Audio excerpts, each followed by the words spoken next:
En el tiempo que tengo, algo en lo que llevo metido unos 30 años aproximadamente.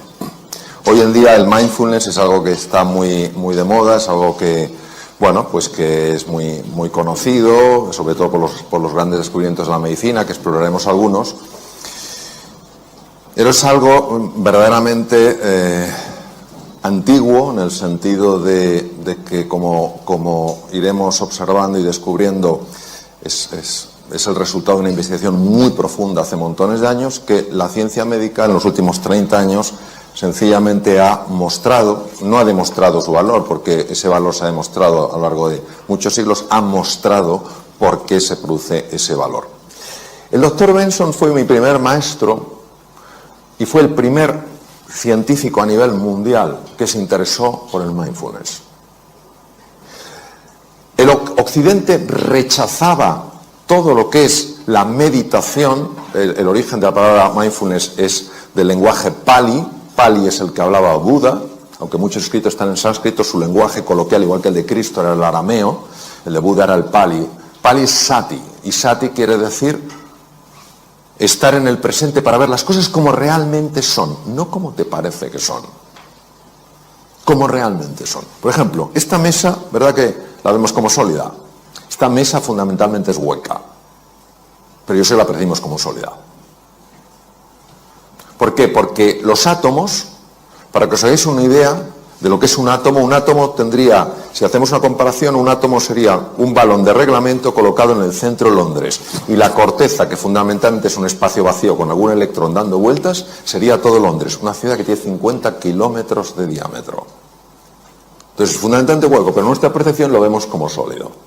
Bien, entonces, el doctor Herbert Benson fue el primero que se interesó, porque casi nadie en la ciencia, en el mundo de la ciencia, se interesaba por esto, que era budismo, taoísmo, zen, cosa de, bueno, de gente que les encanta el incienso, las panderetas, las campanillas, tin, tin, tin, tin, tin, no sé qué, el rasurado de pelo, etcétera, etcétera. Dijo, ¿y si hubiera algo más? Y este hombre, ¿por qué le interesaba saber si había algo más? Porque él estaba muy preocupado con sus enfermos. Él, como cardiólogo muy reconocido en la Universidad de Harvard, se encontraba con el problema de que había muchas personas que tenían hipertensión arterial y que la medicación no era suficiente. De repente se enfadaban con alguien y se disparaba su tensión. Y claro, si te dispara mucho la tensión, ese es el problema que puedes tener. Que te rompe un vaso sanguíneo, en fin, un infarto, un ictus, lo que sea. Dijo, tiene que haber otro sistema.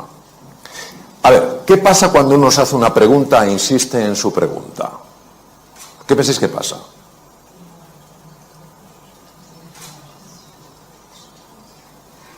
Que alguien diga algo, lo que sea, hasta ahora.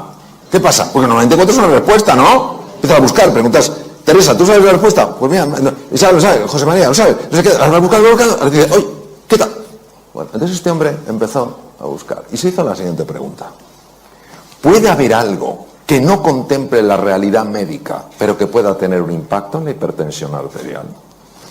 ¿Puede haber algo que tenga la capacidad de mejorar la función cardíaca, de proteger al corazón, y que sea desconocido por la ciencia médica? Es decir, en la realidad médica que hay, pueden existir vacíos. Y este hombre, en aquella época, pionero a nivel mundial, el primero que lo hizo a nivel mundial, se fue a Dharamsala, hasta 7.000 pies de altura en la India, porque sabéis que la comunidad tibetana fue expulsada y martirizada por los chinos en el 59, quemaron 6.000 de los 9.000 monasterios, esto es una cifra, y se fue allí y empezó a estudiar, con un permiso del actual Dalai Lama, empezó a estudiar qué hacían los monjes.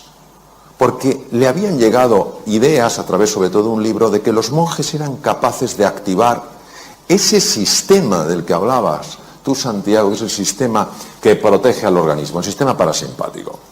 Yo me acuerdo, hablando con él en su despacho, y en aquella época estaba en el Dícones en trasplante hepático, y él seguía como cardiólogo en el Dícones. Y entonces me acerqué y recuerdo que me dijo, "Man, you've got to stop the train of disturbing thoughts which enter into consciousness without being invited." Digo, ¿qué le da a este hombre? Tenemos que parar el tren de pensamientos perturbadores que entran sin nuestro permiso en la conciencia. Yo en aquel momento, un joven cirujano, interesado por estos temas, pero sorprendido, dije, ¿pero qué tendrán que ver los pensamientos en todo esto? Y él me dijo en su despacho, mira, yo entreno a los enfermos que van a cirugía cardíaca en esta metodología que aprendí en el Himalaya. Y sabes el resultado, que cuando están en la UBI, inconscientes, intubados, su corazón tiene muchos menos problemas y muchas menos arritmias que si no se han entrenado. Y lo que les altera es la mente. Claro, este fue el primero que me puso una luz delante de los ojos y dijo, ¿de qué estamos hablando? Entonces empecé a tirar del hilillo, claro. Todos nosotros, cuando estamos cómodos, cuando estamos con buena salud, cuando estamos tal cual, bueno, pues la vida transcurre, discurre y fluye. Pero llega un momento en el que aparece algo que perturba nuestra vida, una tormenta. Puede ser de salud, puede ser un desengaño, puede ser una pérdida económica, puede ser mil cosas. Aparece una tormenta en nuestra vida. Y aquí entra un patrón reactivo típico del ser humano. Pero no del Homo sapiens sapiens, sino del Homo demens. De eso que decía el príncipe Gautama Siddhartha, Sakyamuni Buda, que teníamos perturbado. De eso que hablaba Lao Tzu, que no funcionaba bien en la mente. ¿Qué ocurre? Pues que emprendemos un proceso de enfrentamiento a eso que nos pasa. Nos enfadamos, nos ponemos de los nervios, empezamos a encogernos, a empequeñecernos, notamos como el estómago se hace un nudo, nos duele la cabeza, mil cosas. Esto es lo que el profesor Hans Selye, de origen húngaro, llamaba la fase de resistencia. Es decir, o te irritas, eres un desgraciado por lo que me has hecho, es que o huyes o te haces chiquitín, te quedas bloqueado. Y el profesor Hans Selye decía que esto, con el tiempo, te podía llegar a hacer enfermar. Para que os hagáis una idea de la intuición y finura científica del profesor Selye, hoy la Universidad de Harvard, que es la pionera en el mundo en estos estudios, pionera y la que más experiencia tiene en el mundo, ha demostrado que entre el 60 y el 90%, fijaros la cifra, 60-90% de las consultas a médicos generales en el mundo occidentalizado tienen que ver con estar viviendo aquí. Curioso que en 6 años de carrera, la carrera la hice en España, aunque luego la convalidación la hice en Estados Unidos, los 6 años de carrera nadie me dijo que la tensión emocional podía generar enfermedad. 60-90%. Y en base a este tema, otro de los grandes científicos empezó a estudiar qué ocurría en el cerebro. Entonces, 3 estructuras, olvidar el cerebelo, que es el que está atrás, 3 estructuras que son muy importantes. La primera es la corteza prefrontal. La corteza prefrontal es la que nos permite ser eficientes en la vida. Cuando tú eres fino tomando decisiones, cuando estás entendiendo las cosas con profundidad, cuando aprendes cosas nuevas, casi, no con todo el esfuerzo que normalmente algo nuevo lleva, sino que notas que vas fluyendo, es que la corteza prefrontal funciona excepcionalmente bien. Pero la corteza prefrontal está afectada fundamentalmente por esta estructura llamada amígdala, que nada tiene que ver con estas, que es un núcleo, bueno, es un grupo de núcleos en el lóbulo temporal, está a la altura de las orejas, de tal manera que cuando la amígdala se activa, que es nuestro detector de peligro, acordaros, estoy plácidamente, pum pum, aparece la tormenta, cuando yo la tormenta la vivo como una amenaza y me resisto a ella, luchando, yéndome para atrás o haciéndome pequeñito, cuando la amígdala se activa de esa manera, bloquea la corteza prefrontal de tal manera que ni me entero de lo que tengo que hacer, ni puedo encontrar nuevos caminos para hacer frente al desafío, ni puedo aprender cosas nuevas. En el mundo VUCA, volátil, incierto, complejo y ambiguo actual, en el que todos estamos, y que muchas personas están viviendo como una amenaza, es normal que haya caído la productividad, haya caído la creatividad y se estén dañando las relaciones interpersonales. ¿Qué se hace desde la medicina? Ansiolíticos y antidepresivos para neutralizar la amígdala. No digo que en algunos casos no estén indicados, pero ¿y si hubiera un sistema más natural para neutralizar la amígdala? Y luego otra estructura aquí que tiene forma de cabito de mar, que se llama hipocampo, y el hipocampo es uno de los grandes reguladores de la amígdala. Si el hipocampo baja de tamaño, la amígdala es más activa, es decir, nuestro detector de peligro salta antes. Por ejemplo, ¿qué tal estás? ¿Por qué? ¿Entendéis? Ha saltado demasiado. Probablemente porque el hipocampo está pequeño. Os voy a dar dos cosas importantes. El hipocampo aumenta de tamaño con el mindfulness. Esto lo ha demostrado la doctora Lazar, que trabaja también en Harvard, en el Hospital General de Massachusetts. El hipocampo aumenta de tamaño con el mindfulness y también con el ejercicio físico. Las personas que hacen ejercicio físico normalmente toleran mucho mejor ciertos embates de la vida, notan que están más tranquilos. ¿Por qué? Porque su amígdala está más controlada por el hipocampo. Cuando una persona está súper tensa, súper estresada y no encuentra sus espacios de calma, esos espacios de silencio, baja el tamaño físico del hipocampo porque mueren neuronas y la amígdala se enloquece, entonces se vuelve una persona más reactiva. La belleza del mindfulness actuando sobre el hipocampo, como ha demostrado la doctora Lazar en el Mass General, es que al engrosar el tamaño, al haber más neuronas, porque aquí sí se forman más neuronas, al haber más conexiones, es más difícil que las tormentas de la vida, que a todos nos sacuden en un momento u otro, de mayor o menor intensidad, te desequilibren, te enajenen, te saquen del eje. ¿Qué es lo que pasa? ¿Qué es lo que descubrieron sobre todo Buda y Lao Tzu? Descubrieron que la mente está enferma. Y como la mente está enferma, se impone al mundo real.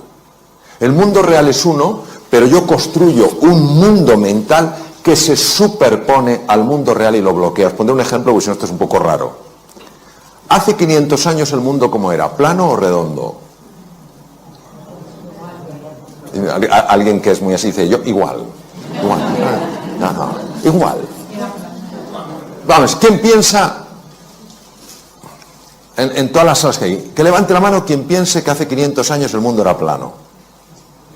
Muy bien. Que levante la mano quien piensa que el mundo era redondo. Muy bien. Vamos a ver. Es que todos tenéis razón. El mundo era redondo, siempre lo ha sido. Desde hace 10.000 millones de años la Tierra es redonda. No tiene forma de huevo. No es un plato, es redonda. Pero vivíamos como si fuera redonda. No, vivíamos como si fuera plana. El mundo real era redondo, el mundo mental era plano. ¿Cuál se impone? El mundo mental. Nadie, salvo Colón, se atrevió a cruzar aquello que era el límite. Y entonces, el que descubrió que el límite era el comienzo. Eso es exactamente lo que nos pasa. Entonces, en lugar de pensarlo en la tierra plana, imaginaros cuando tú te miras en el espejo y no te gustas. Y dices, es que estás viendo tierra plana. Lo siento, tú eres mucho más que lo que ves. O cuando ves damas a tu marido, dices, vaya tripa. Estás viendo tierra plana. Tu marido es mucho más que eso. O cuando ves a tu mujer y dices, que llevo ya tanto tiempo con ella, estás viendo tierra plana. Hay algo mucho más profundo. O cuando miras al mundo, es que todo es lo mismo, tierra plana, hay un mundo redondo. La ventaja del mindfulness es que te ayuda a ver lo que no estás viendo. Por eso la definición de sati es estar en el presente para ver las cosas como de verdad son. ¿Cómo son de verdad? Redondas, no planas. Bien. Este es otro de mis maestros, Jackson Brewer, que además toca maravillosamente el violín, y ha descubierto una cosa fascinante. Ha descubierto que tenemos un sistema que nos tiene atontados a todos. Estamos dormidos sin darnos cuenta, y todos conocemos el sistema. El sistema se llama DFN, Default Mode Network, y es el que hace que tú puedas conducir sin saber que estás conduciendo. Esto lo conocemos todos, ¿no? Pero dices, ¿será posible? O sea, estoy pensando en 1000 cosas y sin embargo, como que el coche va solo, ¿sí? Pues que sepamos que esto aumenta significativamente la posibilidad de tener un accidente. Significativamente. ¿Por qué? Porque ¿dónde no estás? En el presente. ¿Dónde estás?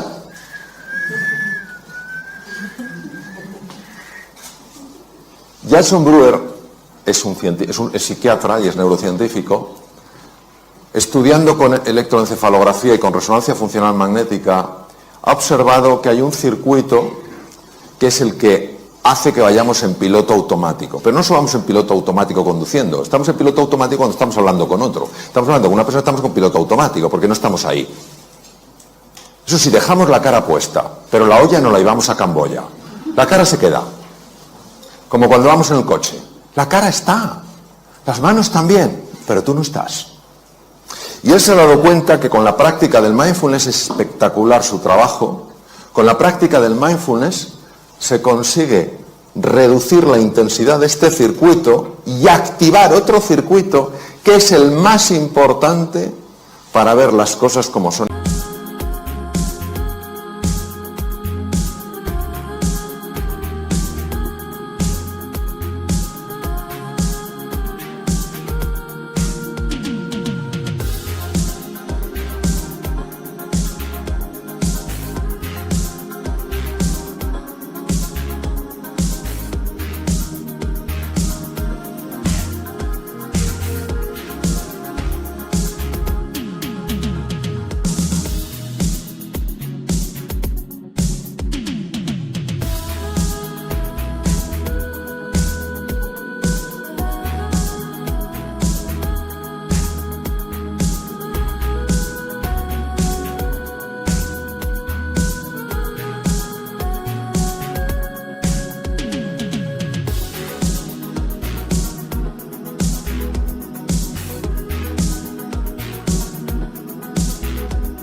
Para tomar las decisiones que a ti te ayudan para salir adelante, para mejorar tu productividad, para ser más creativo, para ganar más dinero, para ser más cariñoso con los demás.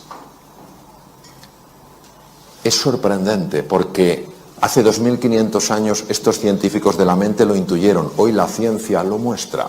Es lo único que hace, no lo descubre, lo muestra. Desvela lo que estaba velado. ¿Qué pasa con el mindfulness?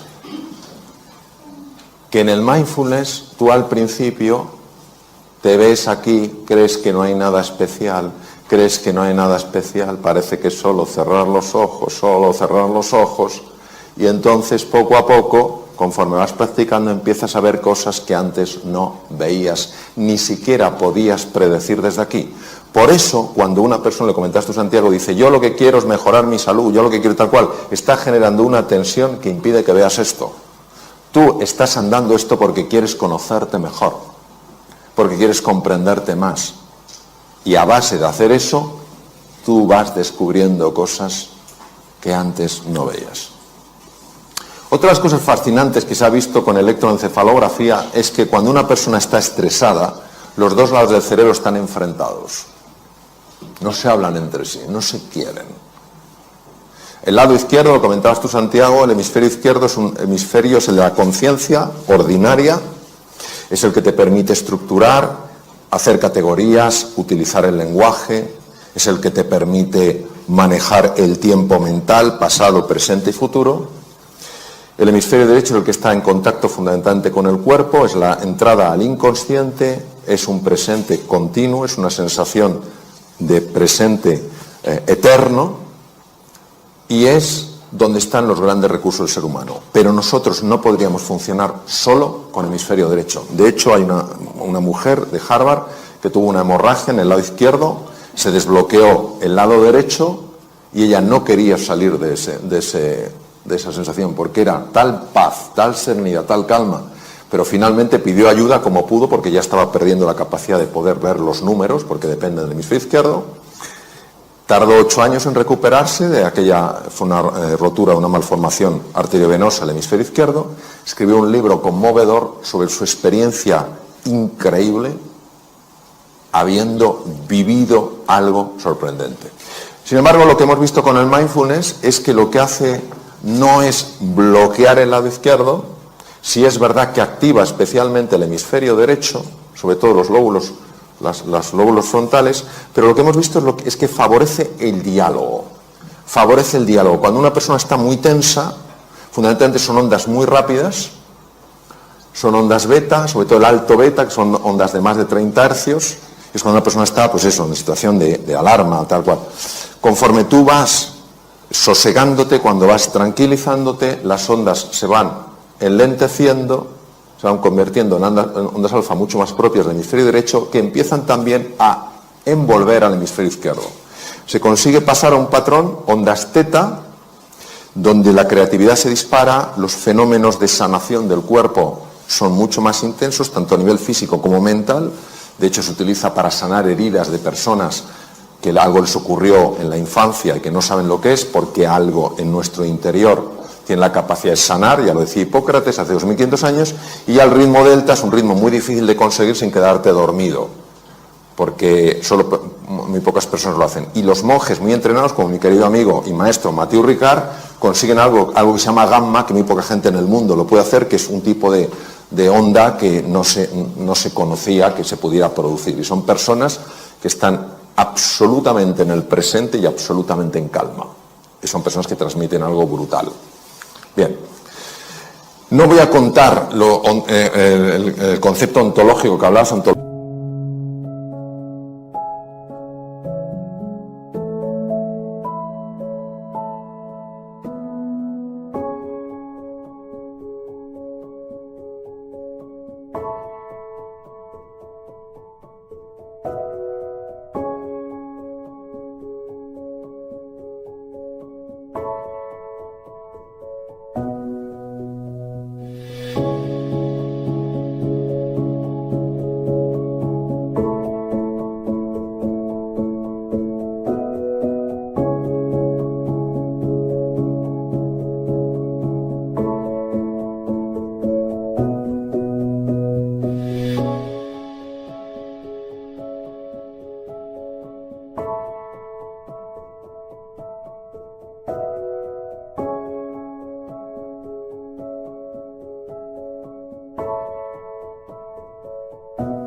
Lakefront breeze whispers your name.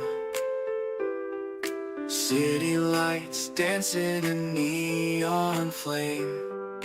Heartbeats quick in a sweet refrain. Your laugh cuts through the summer rain.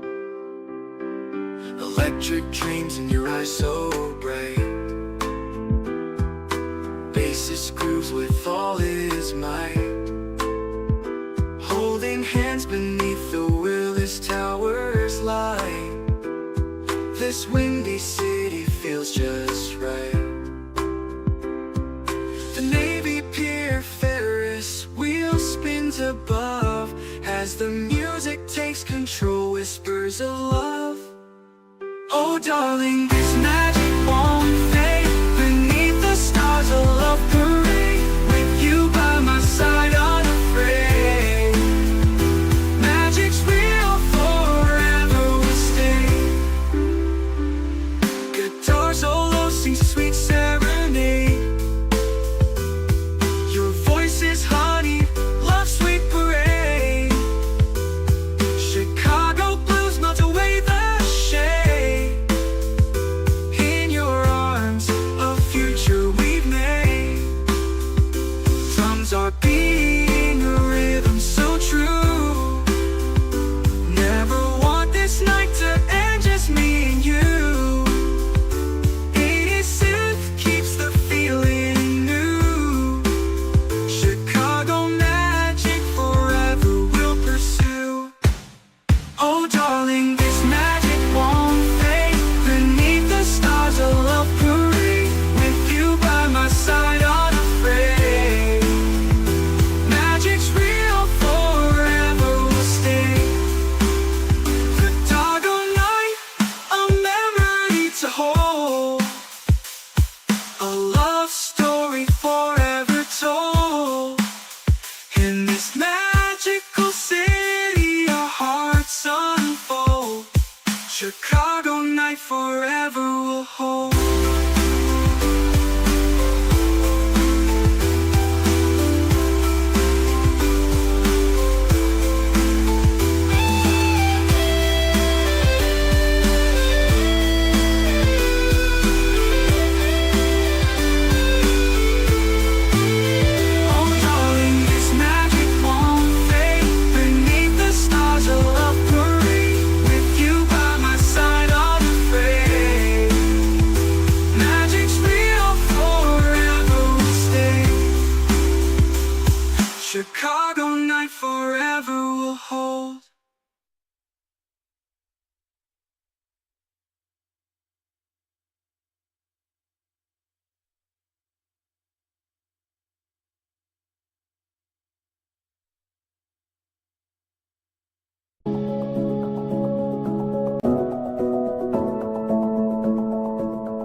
ontología es la ciencia del ser, que es una parte de la metafísica se divide en ontología y teodicea. Entonces, sí voy a hablar de qué hacen los pensamientos. Los pensamientos son como olas en el mar. Llega un momento en que pueden ser tremendamente perturbadores. ¿Qué es lo que hace el mindfulness? El mindfulness lo que hace es, te convierte en un submarinista. Es decir, si tú estás aquí, te están los pensamientos y van como una ola. Cuando nos hemos bañado en aguas un poquito agitadas, sabéis que es que no tienes nada que hacer. La ola te iba para ahí, te iba para allá, etcétera. Pues igual los pensamientos. Empiezas a angustiarte por el futuro, empiezas a lamentarte por el pasado y te van para acá, para allá. Entonces, lo que hace el mindfulness es, no luches con los pensamientos. Pero fijaros, por eso cuando dicen, no, es que el mindfulness lo que hace es que la mente no produce pensamientos. ¡Qué tontería! La mente dualista sigue produciendo olas y tú no te enfrentas a la ola. No, yo no tendría que tener este pensamiento, yo tendría que... No, tú lo que haces es, te metes bajo el agua. ¿Qué hacemos cuando estamos en la playa, cuando estamos nadando y viene una cojola? ¿Hay alguien que diga, ¿a qué no puedes conmigo? No, ese grado de estupidez no existe. ¿Qué hacemos todos? Nos zambullimos porque la ola pasa por encima. Por lo que hace el mindfulness es te zambulle, te mete dentro. Entonces observar que cuando estás un poquito más abajo y miras hacia arriba, claro que ves los pensamientos, claro que ves las olas, pero ya no te arrastran. Ya estás en estado de meditación, ya estás en estado de profundización. Y por eso, como el mundo mental genera tanta distorsión, al estar aquí, empiezas a notar una recuperación, una revitalización que no se puede experimentar arriba. Conforme tú vas entrando, va cambiando el patrón de ondas alfa, ondas teta, ondas delta. Llega un momento en el que empiezas a tocar, y lo digo por experiencia, el fondo del mar. Y cuando tocas el fondo del mar, esto no se puede describir, o sea, se puede describir, pero es algo de tal rotundidad que puede darte una fuerza para tomar una decisión tremendamente difícil. Te puede dar una claridad que no sabes de dónde ha salido, pero que ahora la tienes y antes no la tenías. Es verdad que en el fondo del mar empiezas a ver talentos que no sabías que tenías, y es verdad que empiezas a ver algo que no es agradable de ver, pero que es necesario de ver. Empiezas a ver que algunas de las cosas que más te molestan en la vida las estás provocando tú sin saber que las provocas. Porque nosotros somos todos muy hábiles viendo el efecto de las cosas, pero no viendo la causa. ¿Me entendéis a que sí? Cuando tú lo ves, ¿es una mala o una buena noticia? ¿Qué me decís? José, tú que eres un jurista de primer nivel mundial, ¿el desconocimiento de la ley te exime de su cumplimiento? No. Me decía, esperaba una pregunta más compleja. Más de mi nivel es lo que doy, José. Bien, pues lo mismo.